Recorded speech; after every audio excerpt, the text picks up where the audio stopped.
Olá, eu sou o professor Marcos Sorrilha, seja muito bem-vindo, seja muito bem-vinda ao meu canal. Antes de mais nada, feliz ano novo a todos vocês, afinal de contas, esse aqui é o primeiro vídeo que eu tô gravando em 2022. Eu confesso que eu ainda tô pegando no tranco, tentando normalizar o ritmo de trabalho nessa época de recesso escolar. E por isso, eu devo dizer que eu ando meio preguiçoso. O primeiro vídeo era pra ter saído já na semana passada, mas aí eu pensei que era melhor começar nessa, afinal de contas, no dia 20 de janeiro, completou-se um ano que Joe Biden está à frente da Casa Branca. Então nada melhor do que voltar a pegar no batente fazendo um balanço do que foi o primeiro ano do governo do democrata, apontando as coisas que deram certo, as coisas que deram errado e quais são os desafios que ele tem para o futuro. E eu não sei se vocês repararam, mas eu estou hoje um pouco mais alinhadinho, com uma gravata e tudo. E devo dizer que isso faz parte de uma reformulação que eu vou promover no canal esse ano e que vai afetar também a dinâmica de quadros. Isso mesmo, eu tô realmente pensando em fazer quadros novos aqui no canal esse ano. Tenho pensado em fazer uma espécie de clube de leitura, introduzir mais entrevistas no canal e também reformular algumas das minhas aulas da disciplina de História dos Estados Unidos. Mas eu ainda não sei como vai funcionar a periodicidade desses quadros e eu vou avisando por aqui. Então, para você não perder esse mundo de novidades que nós teremos em 2022, eu peço que você já curta esse vídeo, se inscreva no canal caso não seja inscrito, caso não seja inscrita, e ative o sininho das notificações para que você seja avisado sempre que eu postar alguma coisa nova por aqui, beleza? Vamos pro vídeo. Após um ano como presidente dos Estados Unidos, o democrata Joe Biden enfrenta o pior momento de seu governo. Não apenas por conta da queda dos seus índices de aprovação, mas também por conta dos desafios que ele tem que solucionar pela frente. Atualmente, apenas 41% dos americanos aprovam o governo do Joe Biden, contra 53% que o apoiavam no início do mandato. E se olharmos em perspectiva, o Joe Biden é o pior presidente em termos de índice de aprovação dos últimos 70 anos, perdendo apenas para Donald Trump. No mesmo período que estamos agora, Trump tinha apenas 39% de eleitores satisfeitos com o seu trabalho. Assim, de maneira geral, é normal que a aprovação de um presidente caia ao longo do primeiro ano de mandato e que recupere o prestígio entre os eleitores mais ou menos em meados do último ano. Foi isso que aconteceu, por exemplo, com o Barack Obama, mas também com aquele que é visto por muitos como o presidente mais querido dos últimos 50 anos, o Ronald Reagan. Isso mesmo, o Reagan tinha apenas 49% de aprovação no final do seu primeiro ano de mandato, o que o coloca à frente apenas de Donald Trump, Joe Biden e Gerald Ford no percentual de apoio. Agora, o que levou à queda dos índices de aprovação de Joe Biden? Ele não conseguiu colocar em prática as suas promessas de campanha? Não conseguiu avançar com a agenda de reformas prometidas? E a resposta não é exatamente sobre aquilo que foi prometido e não foi cumprido, mas por aquilo que foi implementado, mas não se concretizou. Vamos lá, eu explico isso direitinho. Se olharmos para os primeiros 3 meses do governo Biden, nós vamos ver que ele não apenas cumpriu com algumas de suas promessas, como conseguiu avançar em projetos que eram muito difíceis de serem tirados do papel. No que diz respeito ao controle da pandemia, o Biden conseguiu aprovar um pacote de socorro na casa de 2 trilhões de dólares, o que contemplava o envio de ajuda financeira diretamente para a casa dos cidadãos americanos. Além disso, conseguiu organizar um programa de vacinação massiva, que chegou a aplicar mais de 4 milhões de doses por dia. E é claro que isso teve um impacto extremamente positivo e que resultou na redução de mortes e hospitalizações por todo o país, dando a impressão que o presidente tinha o controle da situação. E na euforia desses primeiros meses, o Biden conseguiu angariar apoio dos 2 partidos para a aprovação de um projeto que visava injetar dinheiro na infraestrutura do país e que vai custar aos cofres do estado algo na casa de 1,2 trilhão de dólares. Esse projeto visa a reestruturação da malha rodoviária, ferroviária dos Estados Unidos, bem como alguns projetos ligados ao campo da energia. E assim, com a injeção de capital digitais e políticas anticíclicas, os Estados Unidos conseguiu recuperar as perdas econômicas de 2020 e expandir o seu PIB em cerca de 6% no ano de 2021. Além disso, a taxa de desemprego começou a cair para níveis semelhantes ao que era antes da pandemia, sendo que hoje ela é a menor desde 1969. E essa leitura de que o governo Biden vinha bem nos primeiros meses é corroborada pela própria taxa de aprovação do governo, que teve seu pico por volta do final do mês de março e se manteve acima dos 51% até o final do mês de julho. E foi então que o mês de julho trouxe consigo alguns eventos que deram um choque de realidade no governo Joe Biden. E aqui podemos estabelecer dois que são os principais: o retorno do crescimento do coronavírus causado pelo surgimento da variante Delta e as primeiras notícias de que a retirada das tropas do Afeganistão não seriam tão fáceis como havia sido prometido. Biden chegou até mesmo a planejar a declaração de independência do vírus para o dia 4 de julho e celebrar o retorno das tropas no dia 11 de setembro, quando se completaria 20 anos desde o ataque ao World Trade Center. Em torno dessas datas existiu não apenas muita expectativa, mas efetivamente um grande balde de água fria, e que trouxe a sensação de que o presidente não tinha controle sobre a situação como ele dizia ter, trazendo no eleitorado a suspeita de que seus planos não eram tão bons assim. Sobre a retomada dos casos de coronavírus em julho, a primeira reação do Joe Biden não poderia ter sido pior. Ao dizer que agora a pandemia somente existia para aqueles que haviam se recusado a se vacinar, o presidente promoveu incerteza quando casos de infecção também começaram a acontecer entre pessoas que haviam tomado as 2 doses da vacina, ao mesmo tempo que acabou insuflando os setores mais conservadores da sociedade americana, ao produzir um discurso divisionista em um país já tão machucado pela polarização política. Naquele momento, Biden tentou resolver o problema apostando na obrigatoriedade da vacinação entre funcionários de empresas privadas e também na criação de uma lei federal que previa o uso obrigatório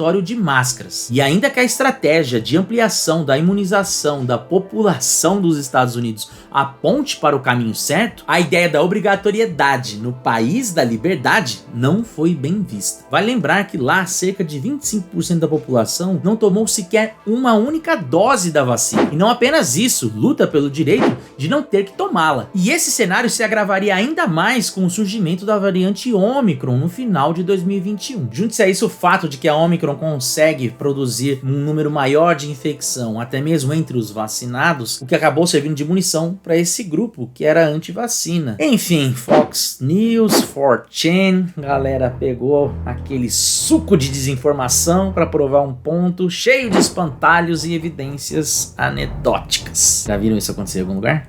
O fato é que isso provocou uma agitação social que acabou tendo uma grande vitória nos últimos dias. Afinal de contas, a Suprema Corte dos Estados Unidos impôs uma derrota para o Biden, ao dizer ser inconstitucional essas 2 propostas de lei, tanto a que previa vacinação nas empresas, quanto ao uso obrigatório de máscaras. Quanto ao Afeganistão, a velocidade com a qual o Talibã avançou sobre Cabul, bem como as imagens da retirada desastrosa das tropas, com aviões lotados, pessoas sendo pisoteadas, ataques terroristas em aeroportos, equipamentos militares sendo deixados para trás, enfim. Tudo isso contrastou com o discurso do presidente que dizia que os Estados Unidos deixariam o território afegão de maneira ordeira e segura. E isso teve um impacto gigantesco entre os americanos. Se olharmos para o índice de aprovação do Biden, nós veremos que ele despencou justamente por volta do dia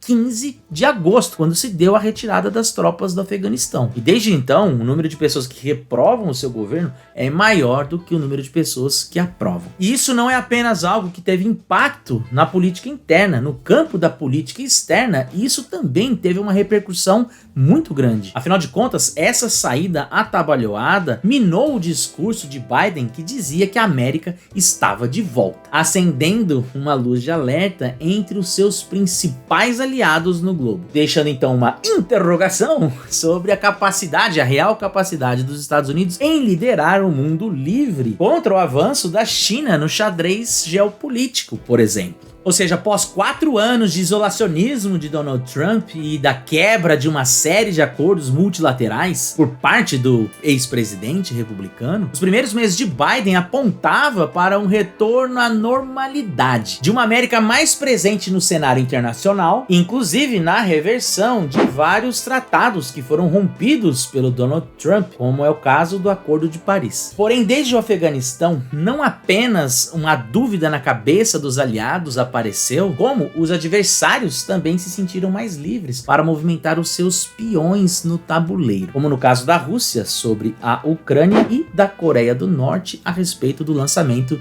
de mísseis de longa distância. Agora, sobre o Trump e o retorno à normalidade, isso foi algo que teve bastante presente no discurso do Biden e que acabou causando certa frustração, uma vez que os tempos seguem agitados lá pelo lado da terra do tio Sam. No entanto, essa questão que relaciona o Trump e a polarização nos Estados Unidos, eu vou gravar em um vídeo exclusivo e que devo fazer isso em breve. Bom, eu juro que eu prometo, eu vou tentar gravar em breve. Enfim, para fechar essa longa análise do primeiro ano do governo Joe Biden, nós temos que falar da economia. Apesar dos ótimos índices de crescimento econômico e das baixas taxas de desemprego, a inflação aparece como uma pedra gigantesca no sapato do democrata. Não foi propaganda, eu juro. No mês de dezembro, mês passado, ela chegou na casa dos 7% ao ano. E esse é o número mais alto dos últimos 40 anos. Ou seja, uma coisa que não vimos acontecer nos Estados Unidos desde 1982, exatamente no segundo ano do próprio Ronald Reagan. E isso afeta diretamente o poder de compra de um país extremamente consumista, principalmente entre os setores mais pobres da população. Ainda mais porque um dos produtos que mais subiu nesse período foi a gasolina, o que por sua vez também afeta a dinâmica dos preços e do consumo. É evidente que existem vários fatores para explicar esse quadro e que vão para além de questões internas